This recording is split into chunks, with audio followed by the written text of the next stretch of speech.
Fourth نہیں کرے گی، لیکن اگر کورٹ انکوائری کرتی ہے تو یہ میں نے آپ کو پھر 202 میں بات بتائی تھی کہ انکوائری کرنے کی صورت میں کورٹ اس کو جو ہے وہ آن اوتھ ایگزامن کرے گی، ادر دین کورٹ کمپلینٹس کی۔ اگر کسی میں کورٹ جو ہے وہ کمپلیننٹ ہے تو اس صورت میں انکوائری کی صورت میں بھی کورٹ کو یا پریزائڈنگ آفیسر جو جوڈیشل سائٹ پہ ہیں ان کو آن اوتھ پھر بھی ایگزامن نہیں کیا جائے گا، اور یہ ایک وہ پریزمپشن آف جو ہے کریکٹنس جو ہے چونکہ ان کی پروسیڈنگ کے ساتھ اٹیچ ہیں، تو یہ ریزن ہے کہ ان کو اس میں سے ایکسکلوڈ کیا گیا ہے۔ اس کے بعد جس وقت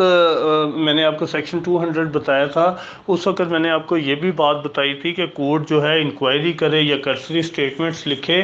تو اس صورت میں کورٹ پہ یہ بائنڈنگ نہیں ہے کہ ان ساری باتوں پہ یقین کر لے اور پروسیس ایشو کر دے، بلکہ کورٹ ایویلویٹ کرتی ہے ہر چیز کو، اور ایویلویشن کے بعد یا کورٹ 203 کے تحت اس کمپلینٹ کو ڈسمس کرنے کا بھی اختیار رکھتی ہے یا 204 کے تحت پروسیس ایشو کرنے کا اختیار بھی رکھتی ہے۔ یہاں پر جو ہائی کورٹ رولز ہیں اس کے اندر کمپلیننٹ کو یا کرسری ایویڈنس کو ریکارڈ کرنے کے مقاصد بیان کیے گئے ہیں، اور یہ بھی بتایا گیا کہ یہ فارمیلٹی نہیں ہے کہ کمپلیننٹ کو نوٹ ریکارڈ کیا اور آپ نے پروسیس ایشو کر دیا، بلکہ یہاں پر وہ گائیڈ لائن پرووائڈ کر رہے ہیں کہ آپ نے جو کریکٹنس آف دی ایلیگیشن ہے اس کو نہ صرف جانچنا ہے بلکہ آپ نے یہ ذہن میں رکھنا ہے کہ کیا وہ ایلیگیشنز اتنے جو ہیں فرم ہیں، اسٹرانگ ہیں، سپورٹڈ ہیں کہ اسٹیٹ مشینری کو جو ہے وہ تحرک دیا جا سکے، اور اگر نہیں ایسی بات تو پھر 203 کے اندر کورٹ کو اس کو ڈسمس کر دینا چاہیے۔ اور اس پریلیمنری ایگزامینیشن میں جو ہے اگر کوئی سمری ڈسپوزل والا کیس ہے یا کورٹ سمجھتی ہے کہ کسی کو انوسینٹ بندے کو اس میں کوئی ڈیفیکلٹیز ہوں گی یا ٹربل سم ہوگا اس کے لیے، تو اس صورت کے اندر کورٹ جو ہے اس کو ڈسمسل اس کا کرے گی اگر کورٹ سمجھتی ہے کہ سفیشینٹ گراؤنڈز اویلیبل نہیں ہے۔ نیکسٹ جو آپ کا رول ہے وہ کہتا ہے کہ 173 سی آر پی سی کے اندر پریلیمنری آبجیکشن کرنا، پریلیمنری ایگزامینیشن کرنا ضروری نہیں ہے، اور اس کی جو 173 کی کمپلینٹ ہے اس کے اوپر کمپلیننٹ کو ایگزامن نہیں کرنا بلکہ کورٹ اس کو خود ایویلویٹ کرے گی، جیسا کہ میں آپ کو 173 ریڈ ود 190 جو ہے میں آپ کو ڈیٹیل سے پہلے سے ایکسپلین کر چکا ہوں۔ اس کے علاوہ جورسڈکشن کی بات ہے جو ہم لوگوں نے اس کے اندر سی آر پی سی کے اندر بھی دیکھی، کلاسز آف کورٹس دیکھیں، شیڈول 2 سی آر پی سی دیکھا، ہم نے یہ دیکھا کون سا کیس کس کا ٹرائیبل ہے، لہٰذا یہ کورٹ کی رسپانسبلٹی ہے کہ وہ سب سے پہلے اپنی جورسڈکشن جو ہے اس کو خود جو ہے ڈٹرمن کرے گی کہ کیا وہ کیس اس کا ٹرائیبل ہے، کیا وہ پولیس اسٹیشن اس کو ایلوکیٹڈ ہے، کیا وہ جو اوفینس ہے وہ الٹیمیٹلی کورٹ ٹرائی کر سکتی ہے، یا ایون یہ بات بھی آپ کو اسی رول کے اندر ملے گی کہ اگر کوئی ایگزیجریٹڈ اوفینسز لکھے ہیں، جیسا کہ اکثر کمپلینٹس جو ہیں وہ پڑھے لکھے لوگ جو ہیں یا قانون دان لوگ جو ہیں وہ ڈرافٹ کرتے ہیں، تو ان کی کوشش ہوتی ہے کہ وہ ہر اوفینس ہی ایک کمپلینٹ کے اندر دوسرے کے خلاف الیج کر دیں، لہٰذا کورٹ جو ہے اوورال اس بات کی بھی پابند ہے کہ کیا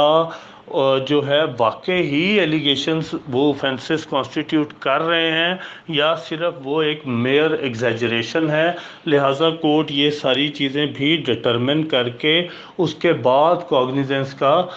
جو ہے وہ کوگنیزنس لے گی، اور کوگنیزنس لینے کے بعد اگر وہ کورٹ سمجھتی ہے کہ اسی کا ٹرائیبل ہے تو اس کو ٹرائی کرے گی، اگر کورٹ سمجھتی ہے اس کا ٹرائیبل نہیں ہے کسی لوور کورٹ کو جانا چاہیے، تو یہ پاور بھی کورٹ کے پاس موجود ہے ریفرنس کی صورت میں، اور اگر کورٹ سمجھتی ہے کہ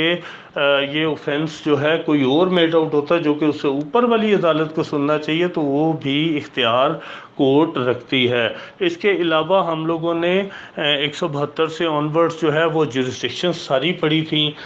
کس صورت میں اوفینس کہاں پہ کانسٹیٹیوٹ ہوگا،